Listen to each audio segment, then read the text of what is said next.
একবার ভাবুন, আপনার সামনে কেউ ভাত খেতে পারছে না, শুধু পানি দিয়ে রুটি চুবিয়ে খাচ্ছে, আর আপনি খাবার ফেলে দিচ্ছেন। এক দরিদ্র মা তার ছোট ছেলেকে নিয়ে রোজার মাসে বসে আছে। বাড়িতে নেই কোনো ইফতার, নেই ফল, নেই পানীয়, শুধু একটা শুকনো রুটি, যেটা 3 দিন আগের। ছেলেটি বলল, আম্মু, আজও কি শুধু এই রুটি?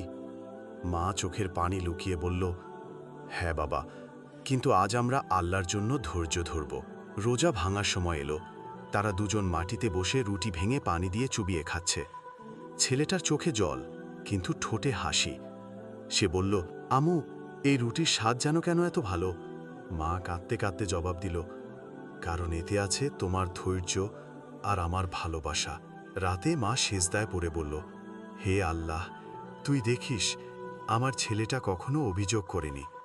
ওর জন্য আমি তোর কাছে শুধু একটু রিজিক চাই। পরদিন সকালে দরজায় কেউ কড়া নাড়ল। একজন অপরিচিত মানুষ দাঁড়িয়ে, হাতে এক ব্যাগ খাবার। সে বলল, আমি স্বপ্নে দেখেছি এক